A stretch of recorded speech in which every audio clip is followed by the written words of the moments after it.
What are the biggest mistakes that you've seen agents make going into a listing presentation? Ah, a great one is you never send in the comps ahead of time.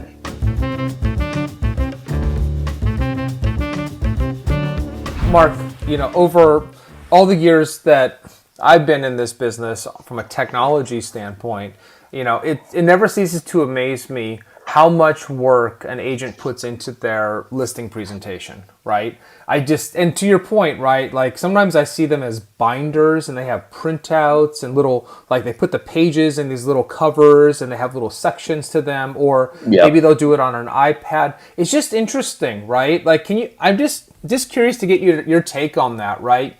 It's something that agents take so much pride in, and they vary, right? They're not sort of out of the box, I don't know why I've always found that fascinating how Yeah, custom they it's are. it's the what we find, and being a brokerage owner and an agent for years, is it is the one of the main jobs you have is winning the deal. Right. And your real job is a fiduciary to the seller or the client, right? And that Yes. means servicing your client.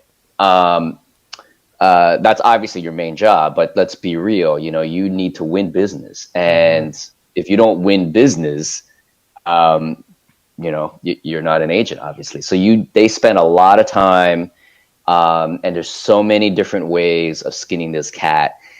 Printing things out and delivering them is obviously, it still works, but it's Yeah. in a different time now, where sending a binder in is maybe not the smartest thing to do all the time. It could be good, but digital, you need to have a digital presence Yeah. today, right? And people are sending in very impactful presentations remotely now, digitally. I would do both. Personally, I would print one out if that's what the market expects, deliver it, as well as send a digital one. You have to do more and go above and beyond what the seller is expecting, and not only what the seller is expecting, but what other agents are doing. Right. So I would do something light, like nothing custom, but send something in, that they, because it's all about touch points. It's about how many times you're hitting them up, right? They might have gotten your postcard, then great, they respond to it, great. Now send something in through mail, and then send something digitally also before, but then after as well. And you do it that way, and you're guaranteed to win more deals. For especially, you beat the agents that didn't do that. Um, yeah, so yeah, it's interesting. It is interesting. There's so many different ways to skin a cat, and but we built another way. No, that's awesome, Mark. Yeah, congrats on that. I think it's a really great tool. What, in your experience, because you've obviously trained tons of agent yourself, what are the biggest mistakes that you've seen agents make going into a listing presentation? Ah, a great one is you never send in the comps ahead of time.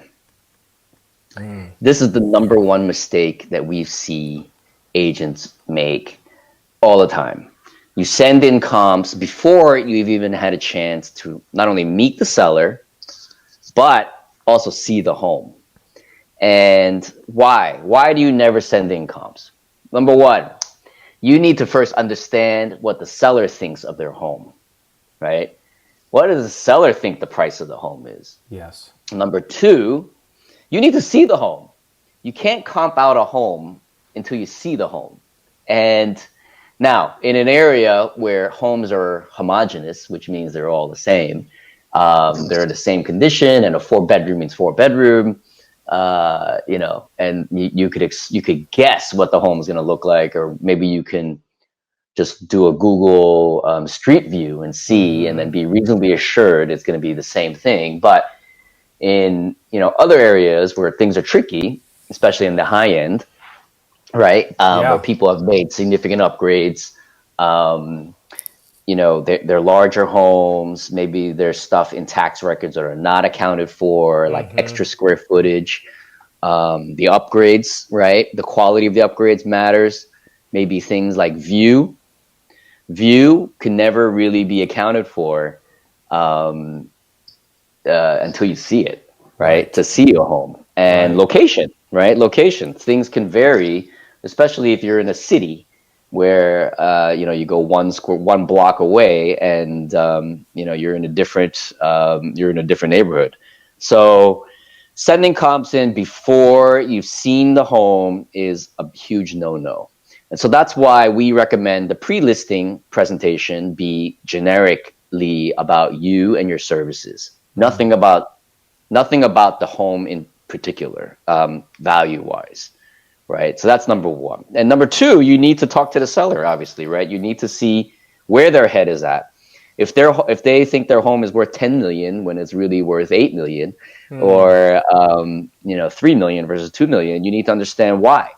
And you need to, you could be wrong, right? You could be wrong in your own valuation. But also, the last thing you want to do is offend them and make them feel like you don't get the home, right? Exactly. So those are the two things. And then sometimes the seller understands their home is worth 2 million, but they want 2.5, right? Maybe they understand that and they're just fishing, right? Because it's a hot market, for example. So you kind of need to understand the expectation of the seller, but you also need to see the home so you can provide really accurate analysis. So never send comps ahead of time. Never. It's great advice, Mark. I love that.